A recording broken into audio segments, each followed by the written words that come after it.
There's been 54 days, 15 cameos, 5 signings, 5 kits, and 1 new identity since United last kicked ball. But with a ton of activity having taken place, it's time for a UTAS return. Hello then, and a very warm welcome to Under the Abbey Stand. We're back, baby. I'm Jordan Warland, and we have much to discuss on this, the first episode of the 2025-26 season. Of course, helping me do that is a panel. A very fine panel indeed. First up, it was a heat wave here in the UK last week, but even then temperatures weren't anywhere near the heat of a Tom Walker pre-season hot take. Hello, Tom. Good evening, George. Good to be back, innit? A bit weird to call this the first part of the season because it still very much feels like the off-season, but back in the thick of it, ready to go again. Have you brought opinions? Have you brought opinions tonight, other than correcting me about whether it's the season or the off season, the preseason, etc.? You've got some lined up, right? Yeah, there's plenty of time for that. I increasingly get the impression there might be, there'll be ample opportunity for that, I guess. But it should be good. Are we going to start with like a primary school sort of show and tell style? What did you do during the summer holidays thing, or?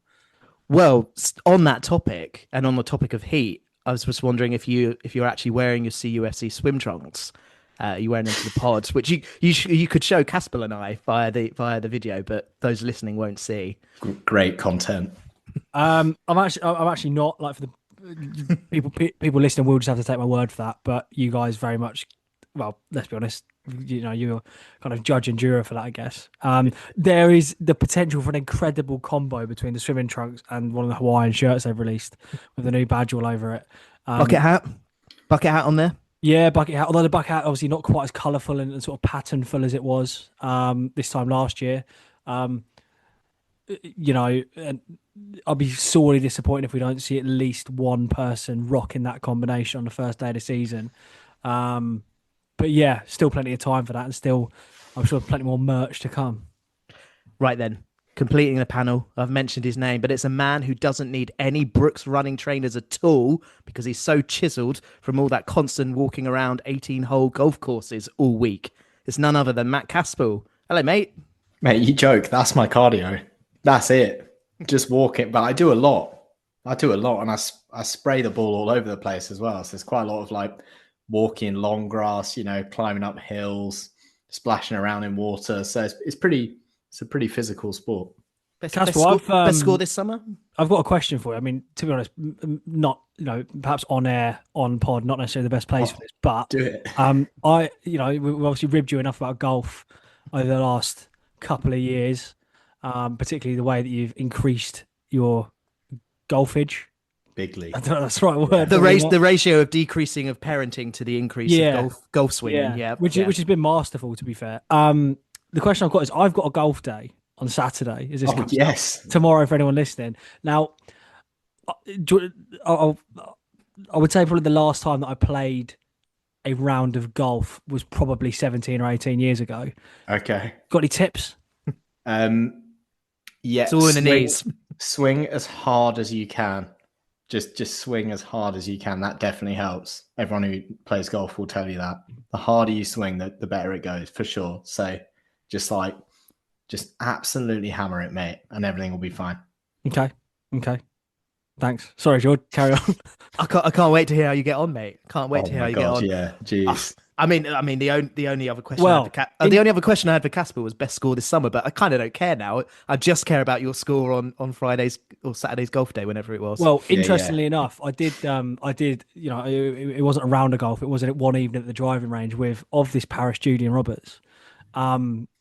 This time last week, actually, I think it was. And his words are not mine. He said, "You're naturally quite good at this." So wow. I'm quite. Oh, yeah. That's not that good, thing. Obviously. Like, I don't think I'll be. I don't think I'll be at Augusta anytime soon. But we'll see.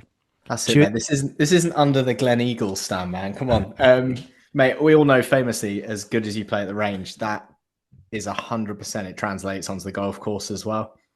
100%. No danger. Excellent stuff. I did have another question for you, Caspel. Yeah, go on. I've got to talk about my best score. Yeah, I hit 84 a few weeks ago. Things are happening. I think that's good. It's I let, pretty good. I let people, get in touch via X around whether Yeah. that's good or not. I was just going to say, Casper, there's been a lot of change this summer, mate. A lot of change, badges, shirts, sponsors. But I just wondered if you knew anything that hasn't changed this summer. Oh, well, I think I know what you're getting onto here, mate. Yeah. That's right. There's still only one wine shop on King Street worth your time and money. King Sorry, Street Jordan, Cellar. Head on down there. I don't want to interrupt you. Have they definitely paid us for last season yet? Yeah, because no one actually confirmed Wow. this. Yeah, that was up in the air, and I shouldn't really be airing our very, very dirty laundry out in public just yet. But before we start, because we were putting quite a lot of effort, I would say, as the season declined into Well, increasing. some of us were, mate. Some of us were. Yeah. Before we get going with that again, I would like to confirm that cash has hit account. But yeah. Well, there's still only one. my thinking, Tomo, was if I mention it, it automatically triggers that 1 year extension. Like if we mention it enough times, it renews for another year, whether they like it or not, in a very Cambridge United sense. Oh wait, you think I thought it was they would owe us, not the other way around. We're trying to cling on to them. Just want to get paid, mate. Just want to get paid. I see. Pay a podcast. But Wow. yeah, well, I still reckon that the UTAS 10 discount will be a thing. So whether we've been paid or not, whether we're continuing with them or not, I still think go down there and chance it or go Well, online. I mean, if they don't pay us next week, it's going to be UTAS 20, and the week after it's going to be UTAS 30, and we're just going to keep walking it up. We're just going to eat into those margins big time. So Then me and Casper will turn up with golf clubs in hand, and then it will really get interesting. Right. Lots to chat about, gents, both on the field and off the field. Let's start off it. Tom Walker, new identity, same endeavour. How are you feeling about the whole, rebranding and the launch and how it landed and the video and everything? Yeah, it was great. It was really good. I know, as with anything related to any football club, change comes with a certain amount of skepticism, particularly around the sort of fundamentals of the football club. I'm thinking ground. I'm thinking name of ground. I'm thinking colour of shirt. I'm thinking badge. I'm thinking name of football club. These are things that are kind of, in some respects, for a lot of people, total non-negotiables. The badge is obviously the main thing because that's what you see on all the shirts, and I know there's a lot more sort of pillars to the rebrand. The little moose I know is a favourite of Caspel's. oh yeah, So we'll be looking forward to some more of that coming out. But yeah, it was great. It was really, really well done. I mean, the video is excellent. I mean, frankly, if you're listening to this and you haven't seen it, why not? Would be the question. I would go as far to say it's the best thing the media team have done. Whoa. And, What about that? and done on purpose. What about that photo of the rhino? The rhino. That rhino wasn't on yeah. purpose. The rhino wasn't on purpose. No, I agree. I think it's a terrific video. Yeah, I mean, Well put together, great cameos. I mean, you would have to say that any sort of video, any sort of content, which within like the sort of first 10 seconds has Wes Houlihan delivering a parcel dressed as a postman, you've now got my full, complete and utter undivided attention. And it just got better, it did. There was really good stuff in there, players that, we'll all have watched and like I said, Dunk, Coulson, for example. Nice little tribute to Tom Young's in there, which I know you'll probably chat about, Jordan. I have to say, weirdly, because there was a lot of like my favourites, like of sort of my generation, my era, like players like the ones I've just mentioned, featured in it. The bit I love most when they just walk into the Cambridge building, I think it's Steve Fallon. I can't remember who the other guys are, but there's a couple of other ex-players there as well. Christian Spriggs, wasn't it? Oh yeah, sorry, yeah, just our record appearance maker. Yeah, sorry, him. Yeah, I should have known. him. But yeah, it's a great thing, and I will say the badge, and again, another thing that we'll come on to is obviously the kit releases. It looks so much better on the shirts. Agreed. Yeah. And firstly, I thought it would, and secondly, it looks a lot better than the old badge does. So, yeah, hopefully it arrests any skepticism, and we'll grow into it. You mentioned how do we feel about following a relegation season with the strapline "Same Endeavour"? Yeah, This has been. I've been finding this a little bit hard, to be honest. Like, yeah, more No, endeavour. do more, Ideally, yeah. yeah. More Endeavour. That sounds good. Yeah, God. I think marketing expert there, spotting that. Yeah, hopefully, for any of the lingering, maybe a slightly harsh word, but the remaining squad from the back end of last season, hopefully they've been kept well away from that rebrand. Don't worry about that. don't listen to it. More Endeavour. You mentioned the Cambridge Blue, and you mentioned your favourite bits. My favourite was in the photos that they released after, like the stills. They're all stood outside the front, and you can clearly see the Cambridge Blue sign that says something along the lines of "No TV or no sport." I like that they chose a very non-football pub to put it in. Gents, we had a question from Luke asking who was our favourite cameo. Obviously, Tom, you've touched on a few names there. What about you, Caspel? There's a lot to choose from, wasn't there? I was a bit disappointed they didn't like scatter a few Easter eggs in there, like a little like Jordan Jones, you know what I mean? Just in the background, somewhere, just some random player only made one appearance. Like, Gary Gardner, for the Gary Gardner, George Thomas popping out of a bin, just any of that could have just really in the background. That they missed out on the rich comedy there. I loved it all. It's literally one of those videos where you just every single, as soon as you twig, you see Wes, you're like, oh right, this is going to be. It just sets the expectations. Like this is just going to be a brilliant piece of media.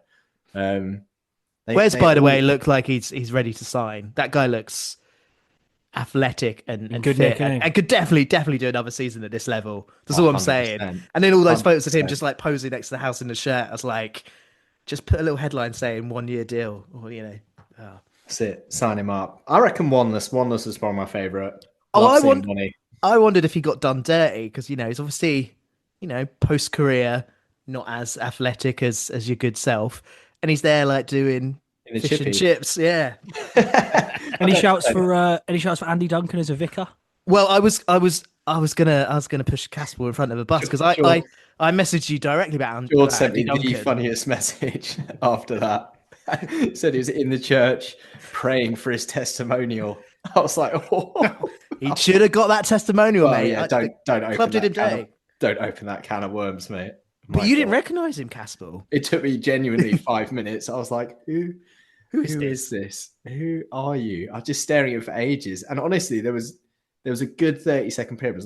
I was thinking, is it Shane Tudor? I was like, they wouldn't have put Shane Tudor in this video.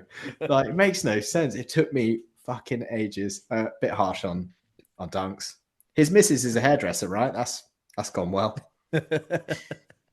But yeah, it's great to have him obviously alongside Duncan Taylor, like the three people in recent history that have racked up the 10 plus seasons for the club. I really enjoyed the video, and I think it's probably like the first time that I've enjoyed playing up to the Cambridge-ness of the club. So the city and the university, the punts, and I think of all the sort of bits and pieces. I mean, maybe the Andy Duncan one in the church was a bit of a loose connection, but yeah, I enjoyed that. So yeah, good job all round. And yeah, Tom, you mentioned it at the start of the Cambridge Blue scene that the Youngs 15 appeared on screen. I think that caught a few people by surprise and welled up. So it was a really nice touch. That one, club are doing an initiative. I don't know the full details of it, but you can get Youngs 15 on the back of a shirt for free, I believe. And the club are doing a fundraiser for the St. Nicholas Hospice Care facility that supported Tom Youngs in his final day. So yeah, really good cause there. So do get involved and do donate across the season if you can. We've touched on it. The thoughts on the badge. I think my sort of main take there is just seeing it in the wild, as it were, like seeing it live, seeing it on a shirt makes it stand out much better than sort of the images and stuff that we saw. What about yourself, Casper? What's your take on the badge? Liking it more, seeing it like this, or less? Dare I ask? Just can't get past the moose, man. Love that little moose, the little lamppost. It's all good. No, I think the badge looks all right. I've never had a big issue with it. The old badge is objectively shit. So as much as I love that old badge, and I think it will be a fun relic, if you know what I mean, it's time for change, right? We need to modernize everything. I think the club has done last 5 years fantastic job of just modernizing all of it, and I can't wait to see that continue to go through, like redevelopment of the stadium, proper modernization of everything. It's just wanted, it's needed just to make, I know the badge is actually not probably that important in the round in terms of actually making people come to the ground, come to the experience, but all of it, every little thing like that is just making us look a bit more professional and a bit more put together. So yeah, I like the badge. I'm pretty ambivalent anyway. I mean, speaking of ambivalent, let's talk about these kits.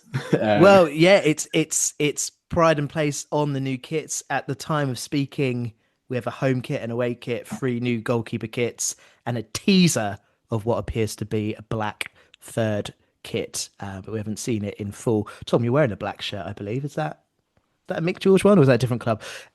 That's right. Anyway. The club's picked us to demo the new shirt on the Imagine. podcast. We're gonna spend the next 10 minutes describing the shirt in a huge amount of detail. You just have to take my word for it. Pre-order now. Let's start with the home shirt then. What are our thoughts on this and a score out of 10? I've got overarching thoughts before I give you my score. I've built a flowchart in my head which starts like, are you 12 years old? Yes or no? If the answer to that question is no and you are older, why do you care? That's the end of the flowchart. Grow up. A lot of agitation. The home shirt looks smart. The away shirt looks a bit weird. The home shirt can have an 8 out of 10. The away shirt can have a 6. I just don't care about the keeper kits. So I'm intrigued by the takes on the away kit, because I quite like it. I think it's not outstanding, but there was a lot of hate for it on the replies on X that I saw. A lot of sort of questions around the color use, the green, not representing the club, kind of didn't really sort of land with me. That I feel like the home shirt represents the club, and then with your away and your third, you've got that license to be something a bit different. And if you mix it up each season, you're more likely to sell more. But I feel like in this little trio, I'm on the outside, because I think both of you weren't massively keen on the away shirt. So, Tom, thoughts? I'd sort of echo a bit of what Caspel says, really, because there was a lot of hatred, like an interestingly like vociferous amount of hatred towards a football shirt, which you don't, by the way, need to buy or wear. So if you don't like it, it's fine. But no, I don't know, just start on first glance. Like, to me, it's not a Cambridge United shirt, which is the main thing. Very, very reminiscent of Newcastle's attempt at definitely not copying the Saudi Arabia shirt. But yeah, I don't know. Just in my time of following the club, at least, the away shirts have basically been light blue, black, or white, and just kind of stick to that, I guess. But it's not a big deal, to be honest. I think the home kit is the one that matters a bit more, which is nice. Stripes are always a bit of a winner, I think, with most people. And yeah, I think they've done another good job. I think inevitably they'll absolutely fly off the shelves, so that's fine. I mean, you've got to remember that this time last year we revealed an actual Wetherspoons plate as a kit, so I would argue that most things are an upgrade on that, depending on your viewpoint, I suppose. Depends if you're it depends if you're Reading as well. You know, not only are you going and signing Jack Stevens, but your new home shirt is kind of a rip-off of the Wetherspoons plate aesthetic. Yeah, but they really sat on the fence with it, though. They've sort of gone, I think, is it hoops or stripes, and the sort of dark kind of hoops, isn't it? Yeah, it is in a similar pattern. We went full out. We went all out. You got to go full Wetherspoon, right? I was saying. To be fair, like on that kit last season, I was a little bit annoyed that the shorts and socks weren't also that. Like, if you're really going to go for it, then go for it. But you know what, Drew? I'll roll out the old-fashioned cliche, first one of the season. Doesn't matter about what the kit looks like. Matters who's wearing it. Absolutely, and we will touch on that very, very soon. I mean the first team squad, by the way. I don't mean the like 60-year-old blokes in the habit that we wear. We'll touch on that very, very soon. We are getting to the squad chat, but just one last piece of off-field discussion to raise.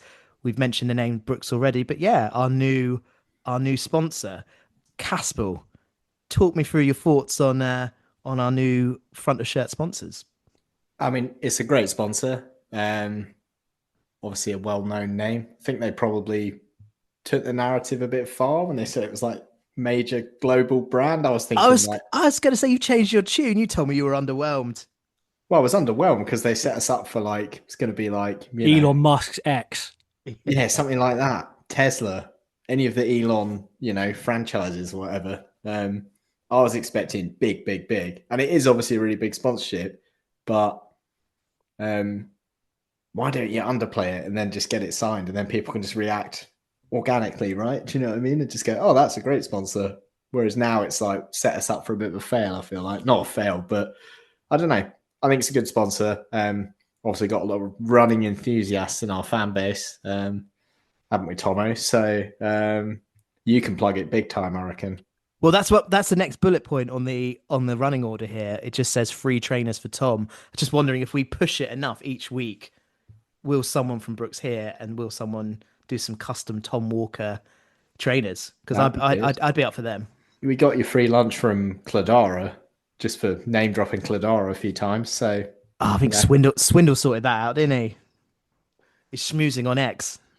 Yeah, I mean, it'll be great to get some freebies. I mean, we'll take them in almost literally any capacity they come. But yeah, I'd take a free pair of running trainers. I mean, you know, I guess since I started my journey of trying to look less like a melted ice cream and more like a what a 28-year-old bloke should look like. You know, I've got through a couple of pairs myself. We've not talked about my Hackney half time yet, but maybe that's one for the group chat and the group chat alone. But yeah, I would like it if they sort of walked round the front of the NRE or around the front of the stands before the game, just firing shoes out of a cannon. That could be quite cool. Quite dangerous. Yeah, but you know, health and safety, mate. It's supposed to be a laugh, isn't it? Going to the football, so you can't do that anymore, though. Can't do anything anymore. No.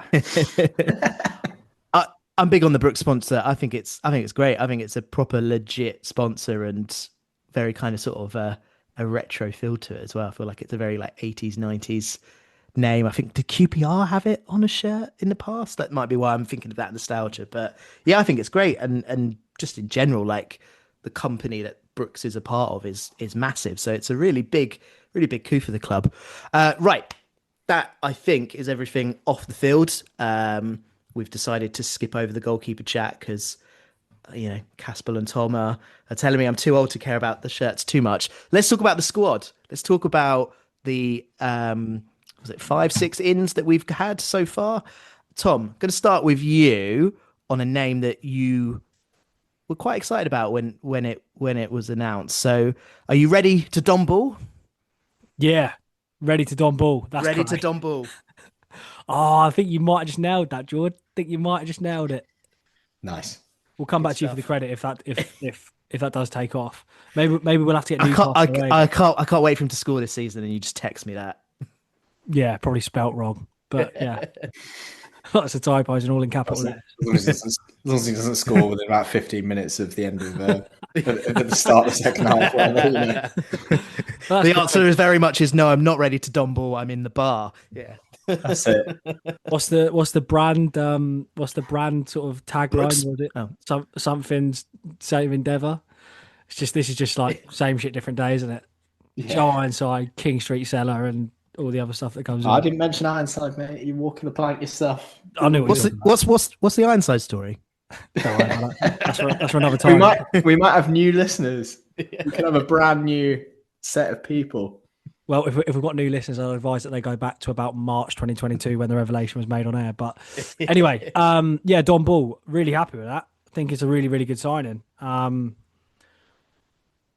I remember fairly well when he was here before. I mean, it was 10 years ago now, so he's obviously a different player and probably a different person. He's probably returned to what he sees as pretty much an entirely different football club. But yeah, it's just a good signing. You know, it's a player of real quality. He's versatile as well. So I guess he's been brought in as a centre mid.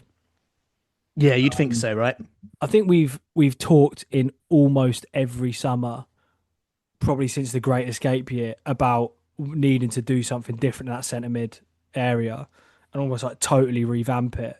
And basically that has meant, can we try and move on from Paul Digby in some way?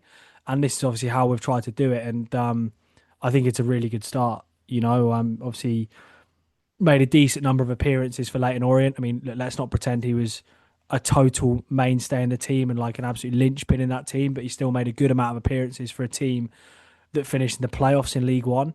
So you have to see that as a good sign. And look, we had a similar chat, I guess, about Corey Smith when he came in this time last season. Obviously, Smith's still here, and we imagine Smith will be his partner probably for most of the season if everything goes to plan. But you would like to think that those two together in League Two could form the base of a really, really decent midfield. So that's good. Yeah, like the versatility is a good thing as well, because I think we're gonna hopefully value quality over quantity this season. And that means you might need players to chip in maybe areas they're not always totally familiar with or totally comfortable with. But Ball, if I just look back to his last spell, has played centre mid, centre back, and right back as well. And yeah, just like a really good level. I think the thing that I think is most reassuring is that, look, throughout the end of last season, which at times was a little bit farcical, Neil Harris referred so many times towards the culture of the squad. And you kind of think that we maybe lacked leaders and we lacked a kind of winning mentality throughout the team at times last year, the last season that is. And someone like Don Ball does bring that, I think. He's played for big clubs as well, so he brings a lot of experience, a lot of pedigree. And yeah, I think, without wanting to go too far with it, I mean, I think if you have a team of players of that sort of level in League Two, you would expect yourself to be in the top 7 at least. And that's obviously where we're aiming for. And so on that base, it has to be a good thing. Yeah, Neil Harris on the signing said he's going to bring some hugely important qualities to the changing room, which I think echoes your point there, Tom, about the culture and leadership, but also the pitch this season. He plays with real aggression and calmness to be able to help control football matches. Oh, a bit of control in the centre of midfield, Caspel. That sounds lovely, doesn't it? Yeah, I mean, it sounds pretty good. I remember him being quite good. It was already 10 years ago. I feel like he was doing well, and then Richard Money, this was like during Richard Money's kind of losing the plot era, just dropped him out of nowhere, and I think he just never came back. And then the move after that was to Rangers, wasn't it? It was something like that, yeah. It's reasonable to say he went on to bigger and better things, frankly. It's just dropped. The penny's just dropped because he came from Spurs, didn't he? Yeah. Yes. Would he have come through the same academy year as Ryan Loft?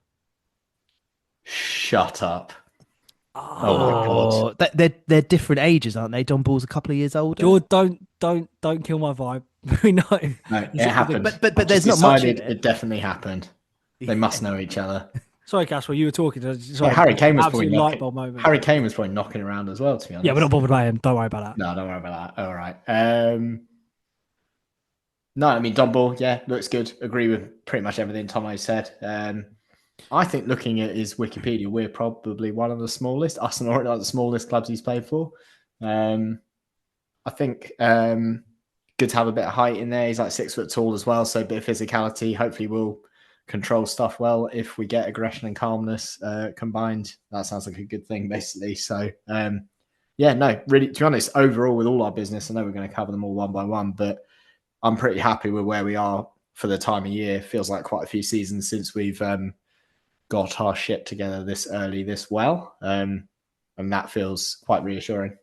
That's really interesting because a lot of people have sort of the opinion, myself included, that quite sort of late with these sort of first signings, thought maybe there might be a bit more of a marquee or a lead signing unveiled so far. Well, I think Don Ball's pretty not marquee, not marquee, but if you're talking about signing really good additions to the squad in positions that are now desperately needed, you've got to fill that Gary Gardner shaped hole in that centre midfield. Then I think Don Ball's I'm not going to call it marquee, but I think it's a really solid, good signing, if you know what I mean. So, go on, Tom. You've got the casting vote. Bear in mind at the time that Don Ball was announced, were you expecting more names in, or like a big signing or something like that? Bear in mind that there was talk. I think Mark Bonner said it about having a lot of stuff in place for pre-season starting and knowing what they were looking for, and essentially we knew for quite a while what division we were going to be in. Were you expecting maybe a little bit more activity before the quick succession, because obviously Don Ball and Purrington came on the same day? We've got Bradshaw we're going to touch on in a second, which came a couple of days after. Yeah, I think so. I think if I'm being really honest, I think I probably expected a bit more of a squad to be in place already. And I'm working on the assumption there that we've still got quite a bit to do.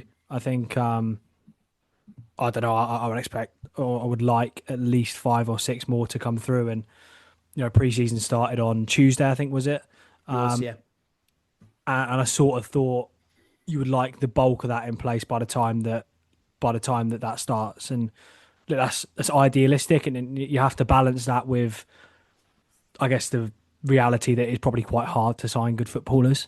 And part, I guess part of it is just because, we have spent the last, 4 years basically been told the reason that we can't do business early is because we're in League One and we're now, or we were, a really small fish in what was quite a big pond at times.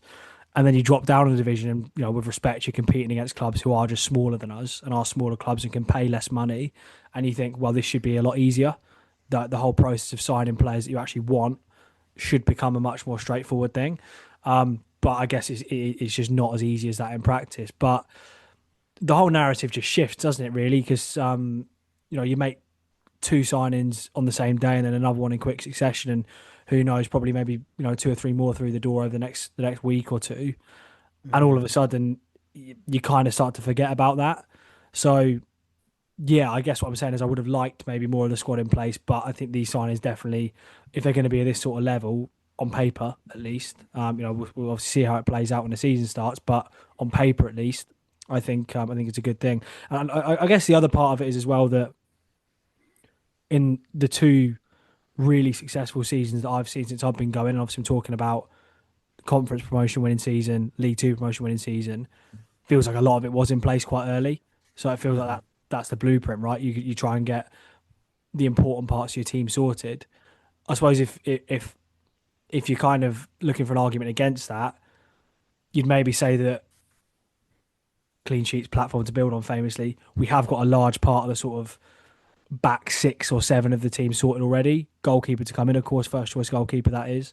But the defence and the sort of central midfield parts look pretty much okay, even if there's still maybe an additional 2 to be made. And then you're just adding in the attacking parts. And I think if anyone can string that together fairly quickly, it's probably Neil Harris. So yeah, I think we're looking okay. Signings this week have definitely helped with that though. Yeah, I think the lack of a striker being one of those first names announced is maybe something that has put a little bit of a cat amongst the pigeons. It's obviously an area that we know we desperately need to improve on and so forth. And I think people were maybe hoping that would be one of the first names through, but let's hope that it's the right name that comes through. Same people complaining about the away kit, I reckon. Same type of person, I think. Just grow up. Do you know what I mean? Like, yeah, we need a striker, but we got Lavery and we got Lofty. You know what I mean? Like, Lavery's going to do bits, mate. He's going to be healthy all season. And Kachunga and SK, come on. They're not strikers, are they? How do you feel now, Caspel? Feeling silly yet? Yeah. Just last thing on Don Ball. Obviously, Tom mentioned Paul Digby's name. It's definitely seen as a Digby replacement. I know we're talking about our new players, and I'm not going to go one by one of all the players that have left the club, but Paul Digby got himself a move to Dundee, to the Scottish Prem, and just wondered if you two had any thoughts on that one. Imagine moving from the cost of living in Cambridge to the cost of living in Dundee. I bet he's bought like a 10-bed fucking mansion, like selling Sunset, the Dundee version. Might have got a pay rise as well. So he might even have got a pay rise. Real terms, he's like a billionaire. Yeah, basically, yeah. It's like, how like all our grandparents bought their houses for like 15k and they're now worth $1 million. That's basically like Digby's just gone and done it. Do you know what I mean? Digby done it. That's it. Best of luck to him. Okay, so new signing today. Long hair, tattoos. I kind of thought it might have been Joe Ironside in one of the photos from behind. Wasn't him. It was in fact Zach Bradshaw, young centre back, bought in. What's your take on this one, Caspel? Because obviously Tom's just mentioned, like a lot of the defence seems to be in place. This seemed like a good move. Do you think this is a squad player rather than a starter? Yeah, I think we're probably looking squad player. Obviously, we're pretty well stocked at centre back of all the departments. Obviously, I'm sure everyone's hoping Mamadou Diop is going to come back fit and potentially be a starter, and we get back the version of Diop that we saw way back when. So yeah, I think that probably makes him more of a squad player. Wikipedia says he can cover left back as well, which I like. Doesn't necessarily mean it's true because it's Wikipedia. The rest is fine. I mean, obviously last year he's got a good number of games, 27 appearances for Tranmere. Obviously, is the level we're going to be playing at. So I like it. There's not a huge amount to say about this guy because we don't know a lot. We're going to have to see him. but yeah, on paper it looks like a good signing. Football famously not played on paper, though, is it, George? Absolutely. You mentioned Job's name there. My doubt or my worry is that, after a long injury coming back, like, is it going to be a case of sort of a season of niggling smaller injuries that sort of mean he doesn't maybe get that much game time? Maybe Bradshaw is seen as that sort of that younger sort of mobile centre back, might get a lot more appearances. Also interested, probably marks an end for Rossi. Probably going to be shipped out on loan. Would you agree? I reckon so. Hey, Tomo, we've got 5 centre backs on the slate now. Yeah, I think so. I think Harris mentioned it. What, close season towards the end of last season? Him and a couple others probably for loan moves. Yeah, I guess so. I think just with the defense, and I guess we'll cover it a little bit more when like a season preview, like a proper preview, once more of the squad is in place. But I do think in terms of like personnel, like we're probably not going to bring any more defenders unless there are departures that are unexpected. I think fullbacks I'm pretty happy with. Central defence, I've got question marks over because, and obviously I guess it relates to signing a Bradshaw. I was hoping that we would sign a proper first choice centre half, to be honest. Because if I look at the centre halves that we've got, Job you've touched on coming back from injury, who knows? There's no guarantees that he'll be the same player, and you forget he's still young, still very inexperienced, so still needs time to learn and develop. Watts, jury still out massively, and Morrison's another year older. And I think although he was probably a fairly consistent performer last season, I just feel like when players get to a certain age, they can drop off quite quickly. Obviously, hopefully that's not the case. I'm not saying it will be the case, but as much as I think that our fullback options genuinely look very good for League Two level, I'm a little bit concerned about the central defence part. But yeah, look, remains to be seen, I guess. I think that's a pretty valid point. It doesn't feel like a lot of pace in those centre back first choice options as well, Watson and Morrison. Let's touch on the fullbacks then. Caspel, you get to talk about the season of opportunity ahead with cat-related puns. The signing of Ben Purrington seems like the natural first choice left back, the Danny Andrew replacement. What's your take on this signing? Yeah, again, like got a really good CV, good amount of experience. Obviously, great name.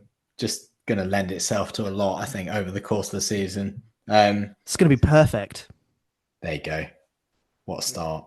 I'm not going to do it now. There's quite a lot of cat pun action on the group chats. I think I was having quite a busy day. I was just watching it all glaze over. Any Catchunga, probably a favourite. Yeah. That's one of them. Yeah, well done. No, I mean, again, I don't feel you meant that well done, but yeah. Just trying to make my point. Just trying to make my point about Ben Purrington, mate. No, seems like a good signing. Like, obviously, you said injury record here, but he's got a decent number of appearances, right? I think he had a good turnout last year for Exeter, but I feel like the years before that, it's not looking particularly. 2 years, 23 appearances. Yeah. Yeah. Well, we'll have to wait and see about me. I think I kind of agree with Tomo. We've obviously, like left back, we're pretty well stocked in the sense that Gibbons and arguably Liam Bennett can do it. And seemingly Zach Bradshaw can do it as well. I feel like we've got enough in the fullback department with this guy as well. Yeah, we're going to have to wait and see, aren't we? Let's touch on Bennett because it's not a new signing per se, but it is a re-signing and one that I think we're all surprised happened. I think most of us thought he would have moved on. What's your take on Bennett staying, Caspel? Yeah, I mean, to be honest, I really like him. I think it's good to see. I think League Two will be a better fit for him. It's going to be a little bit more straightforward, hopefully. If we paint an optimistic picture that we're going to be, a free-flowing, swashbuckling, promotion-chasing team, then I think Liam Bennett's going to look pretty good in that team. Obviously, he had his infamous loan spell out of Walsall, and they were doing pretty well in League Two, and they really liked him. So, I was a bit surprised by it. I'm going to be honest. I felt like he was sort of fading out of the club, if that makes sense. Yeah, generally pretty happy. I mean, I know there's some defensive frailty, and also we saw a bit of that in League One, and he definitely got a bit exposed. I think that will happen a bit less in League Two, but he's a likable footballer. Do you know what I mean? He's just proper, like, real grafter, real hard worker, really puts himself about. And when he's having a lively, energetic game, just genuinely really fun to watch, should create some chances. So, yeah, I was pretty happy with it. What about you, Tomo? Were you surprised by the re-signing of Liam Bennett? Yes and no. I mean, I just don't know what his landing spot would have been if he wasn't going to stay. Because if I guess you do the natural thing where you just assume that players have to stay local, which obviously they don't. And play like Paul Digby, for example, he's uprooted and moved up to Scotland. But with Liam Bennett, there was the sense that maybe he would stay local, and people were talking about like Leighton Orient, for example. I mean, with respect, they've just finished top 6 in League One. Are they going to go and sign a right back from Cambridge who maybe struggled quite a lot of times? Probably not, you would argue.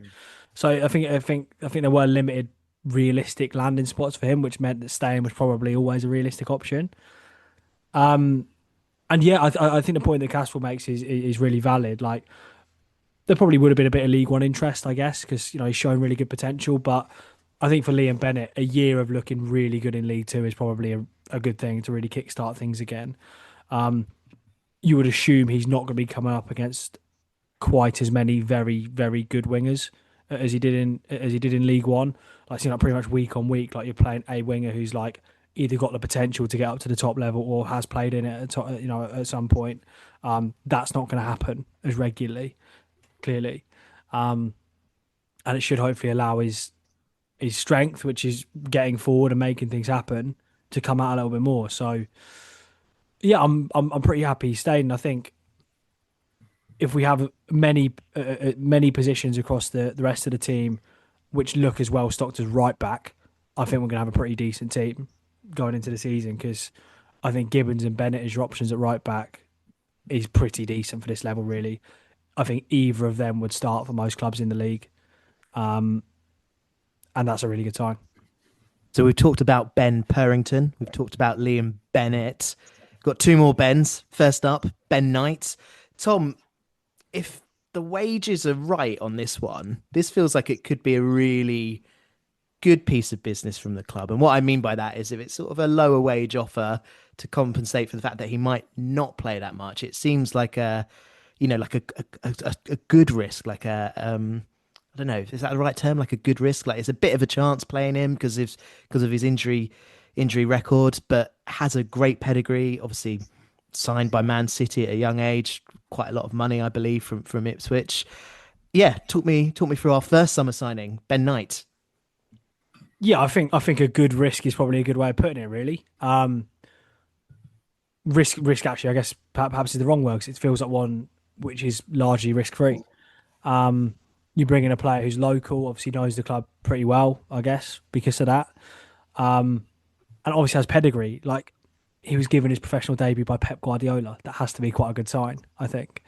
And yeah, I think like the upside potential is definitely there, but you don't, or I certainly don't have the impression that there's going to be so much reliance on him that if it doesn't work out, it's going to have a really detrimental impact on our season.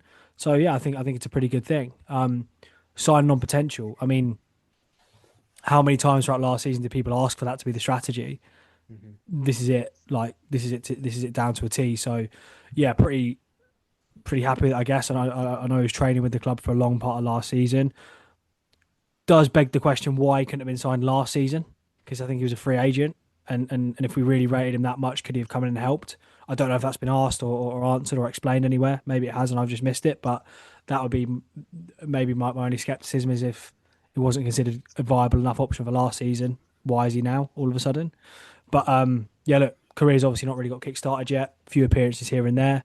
Been involved with good teams, been involved with good squads. Obviously, Man City's a ridiculous example, but he's been involved around the best of the best, and then was involved with a really good Stockport team at this level, even though he made virtually no impact on the actual team and sort of on the pitch. So yeah, an exciting one, and hopefully can basically just get kick-started, really. Right, final Ben is up, and it's your turn, Caspel. I feel a bit sorry for Ben Hughes. I guess it was always difficult to talk about a sub goalkeeper signing. I'm assuming he's going to be second choice. What's your take on this one? You say difficult to talk about a sub keeper. What are the Reading fans saying about Jack Stevens? I didn't even know that had happened until you said it 20 minutes ago. Mate, there's not a lot you're going to get out of me here. This is a proper wait and see job. He obviously looks like a squad player. They give him number 25 or something. They gave him an appropriate shirt number, right? This is literally going to be a wait and see job. Obviously, I know we're going to spend at least an hour talking about the Vertu and the Carabao Cup draw. So I think that's when we're going to get to understand what this guy's about, right? So we've got a bit of a pedigree in signing players as sub goalkeepers for them to then go on and do well. Thinking about Dimmy, thinking about Mannion. But how important? I guess it's a stupid question, this one, actually, Caspel. I was going to say, how important is it that we get a keeper through the door before the season starts? But it would be good, mate. Yeah, I'm not going to lie. If this is the plan, if this guy, let's say, barring injury, if we don't sign another keeper and this guy starts, then that's just head should roll. Do you know what I mean? Not that this guy is not going to be any good. Obviously, he might mature into something really good. But let's go sign another keeper. I'm sure we will. I sort of slightly to echo what Tom said earlier. Whilst I'm happy with our early business, I do feel like having your keeper, you want that to be happening this week or early next, right? Your number one keeper, like that's something you need as soon as possible, because obviously players need to be able to work together and gel and communicate. But I don't think that's more true than any other position on the pitch than your keeper and your defenders, right? So I'm sure we'll get that news in the coming days, hopefully. I have a feeling it's a position that we've missed out on, because I agree with what you're saying. I thought keeper would have been one of the early names that comes through. I really don't think, or I really hope the club aren't going to go down the route of sort of a lone first choice goalkeeper like they did last year. We won't do that again. I've just got a gut feeling we're not going to do that one again. Right. Final question on the Ben topic. Any other Bens that you would like to sign? Ben Farrell getting back. Interesting. Ben Chenery for me, Casper. I knew you'd say that. I knew you'd say it, George. I was thinking about that when I was walking home. You're sat there, Tom, talking about how great the right backs are. I'm like, fuck off. I'm going to mention Ben Chenery in a second. George showing his age. George showing his age here. Come on, Tom. Which Ben do you want? You can give a serious answer. You don't have to say like Ben Johnny, Ben Warman or something like that. Ben Johnny. Ben Johnny would be great. Ben Johnny would be great. Yeah, I'd have that. Yeah, no idea how old he is, but or how fit he is, but increasingly with Cambridge United strikers, I'm starting to think that doesn't really matter too much. So, yeah, could make a terrible joke about the fact that I really want another centre back in, needed a mountain at the back, so I could have gone Ben Nevis. Seen that somewhere else. Ben Williamson. Crikey. Yeah, he did a job. Yeah. Can't really think of many Cambridge really. Bens. Didn't he go a whole season without scoring? I think he scored one. And then he scored at Dover. Yeah, he scored at Dover in the cup. I do remember it. Yeah, you've embarrassed yourself there, Casper. Unlucky, mate. Well, no, I mean, I knew that's basically nothing, isn't it? It's pre-season, Tom. You know, we're all just warming up a little bit. Come on. Not me. I had a good off season. I stuck to my plan, and I'm back, ready to go. Look, we've touched on this a little bit as we've gone through. You know, we talked about goalkeeper, talked about striker, but we've had a few questions come in on X. So thank you as always for reaching out. But a couple of people have asked, you know, what is still needed. You know, where do you want to see the additions coming in? So Caspel, to you first. Like, where would you like to see some bodies come in? Bodies, that's what we need. Who cares how good they are? Just get the bodies in. They're better than mountains. Well, we obviously need a keeper. That's fairly straightforward. I think like the two starting positions that we have left to fill, let's say, are keeper and then probably a striker. Assuming definitely a striker. Well, hopefully, what's that probably about? Well, you know, we've started a lot of other seasons with only like one striker, two strikers, mate. Obviously, crucially, they were all fat, and that's very important to cover. You famously don't want one sat in the stand, do you? You don't want one sat in the stand. That's what they say. You don't want one sat in the stand. We do have history of starting quite light on strikers. Obviously, we need one. Arguably, I would say two. Obviously, a Sapa or Song's probably available. So, you know, getting back. Well remembered. Yeah. We need a keeper. We need a striker. We probably need a winger or two. And I think we need another centre midfielder, at least maybe two. But Maybe a more creative CM, perhaps. yeah, I think that there's probably a world though where you look at it, and it's sort of what we were touching on earlier with the fullbacks. Is I think obviously when they look at Brophy, you have him as a winger that you accept he probably could play in centre mid. Push comes to shove. So I think there's a bit of that going on as well. But yeah, I think mainly it's definitely first choice keeper, definitely another striker. I would like a centre mid, a winger, and that's probably it in terms of like really need. You might put another left back in it, but I'm not sure they will just because of the cover that we've already got. I think, yeah, like get a striker and a keeper done this week or early next week. That's like top priority, I think. Tomo, I think Caspel's covered that pretty well in terms of positions. What's your priority? What would you like to see Helfer Lever the club go for? Yeah, I think 6. Goalkeeper, obviously. Caspel said arguably 2 strikers. No doubt about it for me. Need 2 strikers because the ones we've got at the moment are Lavery, who, if we are going to this season pinning any hopes on Shane Lavery being available every week, we are mental, and that shouldn't happen. I'm sure we won't. And the other one, with respect, is Loft. And if you are going into this season pinning any hopes on him being the man to put the ball in the back of the net, we are mental, and we shouldn't do that. Whoa. Mate, League Two. Watch him come alive. We need 2 strikers, is what I'm saying. I mean, he's played that level, Caspel, and not scored many there. But yeah, I'm with Tom. 2 strikers. And then the other 3, Cass made a good point about Brophy maybe being able to slot into centre mid. So on my list, I was thinking 2 centre mids and a winger. But I guess you could go a winger and a centre mid and 2 wingers. But yeah, I guess it depends on where we see Brophy. I mean, I would kind of like to see round pegs and round holes most of the time. And I think Brophy in centre mid is. To be fair, I think he'll be a real asset in League Two. Like I think he could be an early contender for sort of player of the season. But he was player of the season last year, according to you, Tess. Yeah, that's not maybe not as bold as I thought it might be, I guess. But basically, what I'm saying is I would like to keep Brophy out wide, where he's probably at his best, and that means probably bringing in 2 centre mids. I would expect Hoddle and McConnell to either be out on loan or play fairly limited amounts of minutes. And that means I think we need 2 more centre mids in. Yeah, creative one, definitely. And maybe another body in there for cover. So yeah, 6 more for me. Still work to be done. Completely on board with what Caspel said about the key bits being the centre forward and the goalkeeper. And yeah, like you definitely want them in as soon as possible. Probably before the pre-season friendly start, I guess. So that means I think the first one, Cambridge City next Saturday. So yeah, ideally have at least those 2 in place by then, if not 1 or 2 more. Yeah, you get the feeling that of that sort of 6 sort of number, a couple of them will be loans, won't they? There'll be people coming from Prem or Championship. You would assume those moves tend to be later in pre-season, so probably won't see them for a couple more weeks. Right, I had a fun question from James. He asked which player won't feature all year. Anyone want to take a hazard a guess at this one? Well, the hardest thing here is narrowing it down to 1, because based on our record from last season, it could be like 5 or 6 of them. Lavery's the obvious one, isn't he?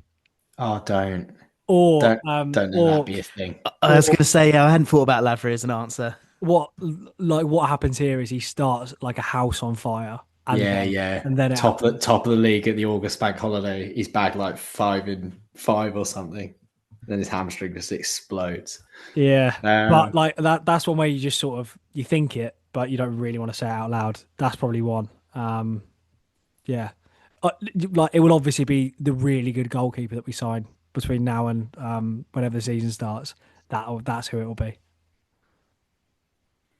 I've got a feeling it might be Job. I've just got a little bit worried about that coming back from that injury. Jesus, desperate to see that long throw. Get it into the box. Yeah, onto Lofty's head. Yeah, how even if he's injured, he can do the long throw, right?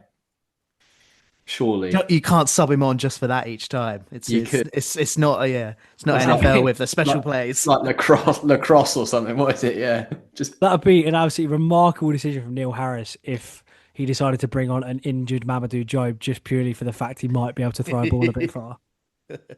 Oh, he can throw it. He can throw it far. We've seen it. Depends what he injures. Well, that's true. Yeah. Casper, have you answered? I can't remember. No, if you I don't answered. want to answer. It's It's miserable. if it fucking feels It's like because you know the answer's McConnell, and you don't want to bring yourself Well, to say yeah, yeah. Nascimento is done. it does also feel like this is the sort of thing that you kind of speak into actually happening. So maybe not. Should we talk about fixtures instead? Let's talk about should we move fixtures on? instead. Come on. Yeah. They're all Well, gonna play. you start us on fixtures then, Casper. A all little gonna bit of a debrief. You know, what are your thoughts on the old fixtures coming out earlier today? The fixtures release, I've ignored Cambridge United all summer long, and then the fixtures sort of loom up, and you're like, oh, actually, a little tingle of excitement there. Like, oh, the fixtures, you know, nice to get a bit of shape, a bit of substance to 9 months of a year coming up.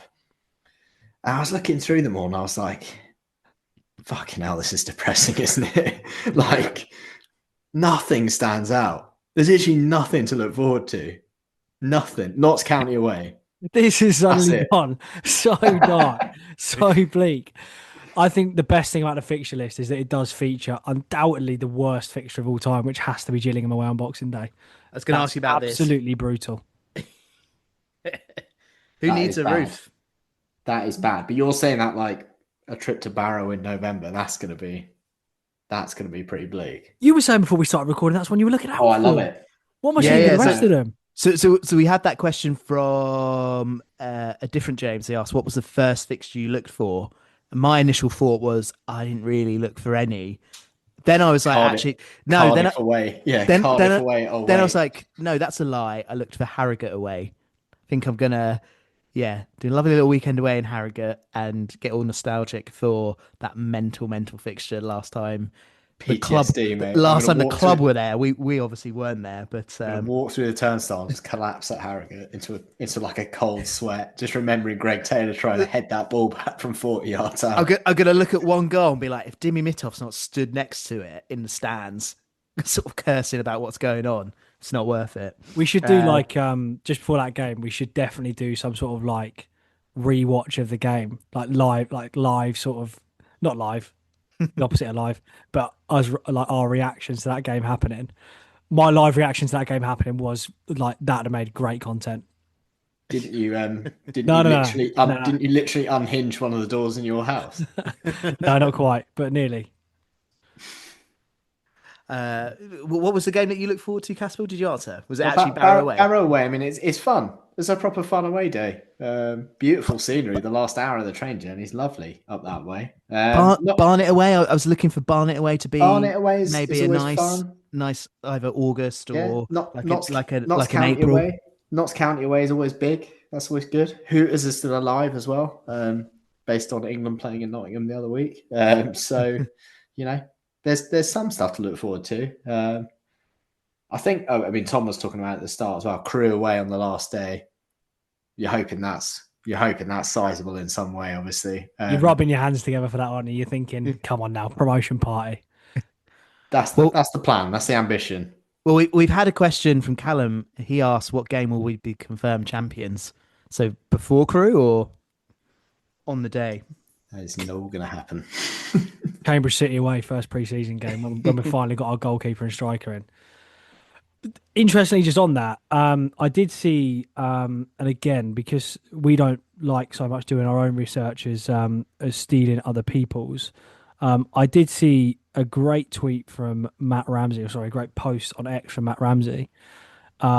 It's on the running order, mate. It's on the running order. I was going to ask you guys mate. about this. I was going to ask you guys about. Sorry. Seamless. It's the next point on the running order, though. So, Brilliant. Well, Tom, almost like you planned it. Go on. read it out, Tom. Read it out, Tom, and then give me your take on it. But yeah, I mean, it says that if you look at the current League Two odds, that's odds to win the league. So you would assume that they're the best teams in the league, the favourites to win the league. You would think.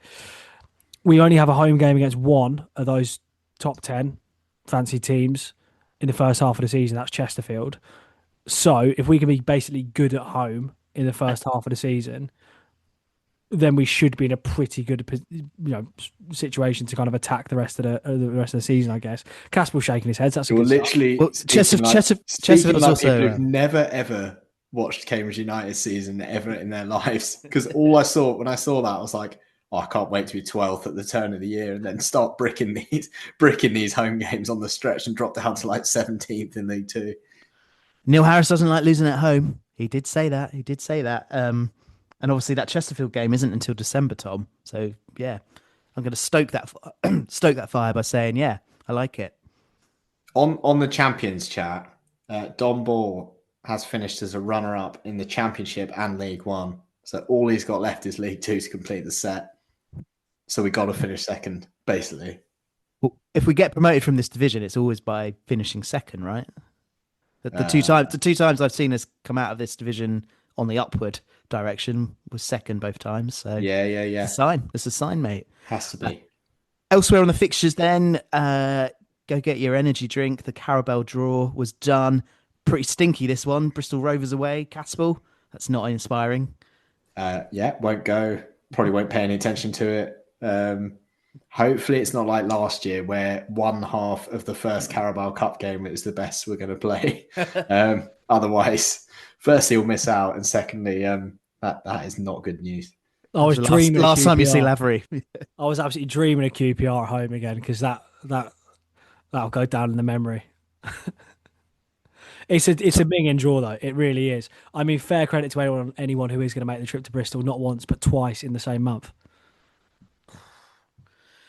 Tom, we need to talk about your response to the Vertu draw. You seemed very positive. Come on now, this is what we're here for. You were talking about wanting to go to Kenilworth Road one more time. You're talking about wanting to go to Barnet. Talk us through this, mate.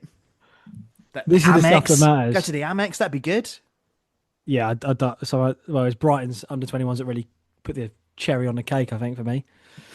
Save the best till last. Why not?